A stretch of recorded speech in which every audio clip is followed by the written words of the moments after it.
UT Martin head coach Jason Simpson. Skyos coming off a loss against Southern Illinois this past week. They were ranked in the top 25. This week they're back in action. They're going to be Missouri State, the third FBS opponent of the team season. So, Coach, just some general thoughts about your team, and then we'll go to some questions.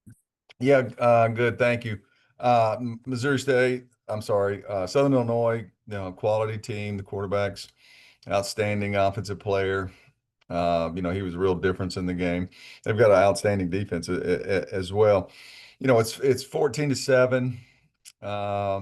2 minutes left to go in the first half, and then they get a field goal. They really controlled the middle eight, the last 4 minutes of the first half and the first 4 minutes of the second half, and take the 24-7 lead. They've got a quality team. There's things that we did that were, they're just not winning football, things that we could have controlled. You can't do that when you play quality teams. The margin for error is too small. And so, we're learning some hard lessons against some quality teams, and doesn't get any easier this week. Going to, like you said, play the third FBS opponent of the last 4 weeks. Thanks, Coach. If you have questions for Coach, let me know down in the chat, and I can call on you, and then you can unmute yourself and ask away. It's not been an easy stretch, right? You got quality opponents. How do you just keep powering through and say, this is who we got this week? We got to put the past behind us and go from there. Yeah, I mean, that's it's a team sport, and confidence plays a part of it. And but execution is more important. And so we're learning, like I said, we're learning some hard lessons. These are things that need to galvanize us, emotionally, and you just got to keep pushing forward. One of the things I told the team yesterday, we've had 4 good teams in a row, and those teams, I'm not sure where they would be after these first 3 games, to be quite honest with you. Maybe the same results. So the kids see that, they understand, and that they have another opportunity this week to improve and compete. They get a conference play the next week. So I just want us to play the as good as we're capable of playing, and then give ourselves a chance. We got Ryan, who covers Missouri State for the Springfield Daily Citizen, with us. Go ahead, Ryan, with your questions.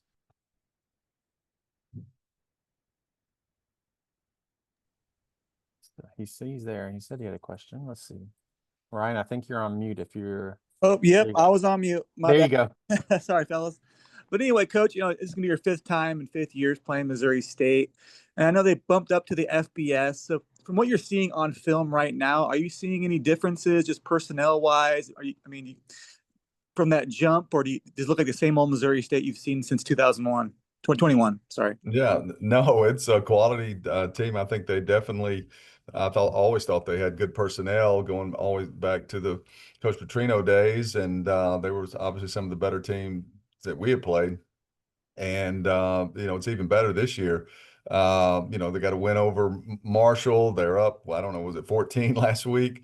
It was kind of, I was thinking about, you turn the tape on, and I assume it's new turf. The stadium looks nice, and then you see SMU out there, playing a playoff team, and Missouri State's up. So very impressive. Coach Beard's done a great job, and I think they're on a good track.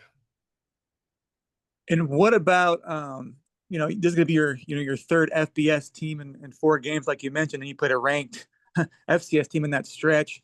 Does it up the ante for you guys a little bit? I mean, there's kind of a bit of a rivalry there with Missouri State in recent years with such close games, but now that they're FBS, does it kind of really give your guys, a little more incentive to really, kind of want to take it to them a little bit? Right now we're not probably playing well enough to, worried about a rivalry. Right now we need to just worry about ourselves, and I wish I'd give you a better answer than that, but right now, we've got to worry about ourselves. And my last question, I guess, what really jumps out to you about this Missouri State team? Obviously, a lot of the same guys, but what about this Missouri State team? I think it starts, the quarterback's outstanding player. We've played him several times, and he's you look at his numbers almost each week, and quality player, had good schemes on both sides of the ball. Um, I don't think there's a whole lot of weaknesses on the team. They're going to make you play sound and make you earn. They're going to make you earn every yard that you get, and then on offense, they'll certainly strain you in multiple ways. Coach, talk a little bit about defense and like what some maybe the issues have been, and like you talked about the improvements, but where the improvement can lie on the defensive side of the Yeah. ball. Well, defense is a little bit different to, it's very easy to put your finger on big plays. We gave up this week 7 plays for 265 yards. Okay. So, and the week before, what was it? 6 plays for 300 and something yards. So obviously big plays have bit us. But that's how, offensive score. You want to make them have to go, 12 plays, and we hadn't been doing that consistently enough. Doesn't mean they're not going to score on the next play, okay, or 3 plays later. But the first play of the game, we got a corner that's supposed to be in the post in an unbalanced formation to take away the post, doesn't do it. Only 50 something yards on the first play of the game. So, some quarterback draws. We don't play off a block, we miss a tackle, another 30 something yard run. So there's things that we've got to control mentally.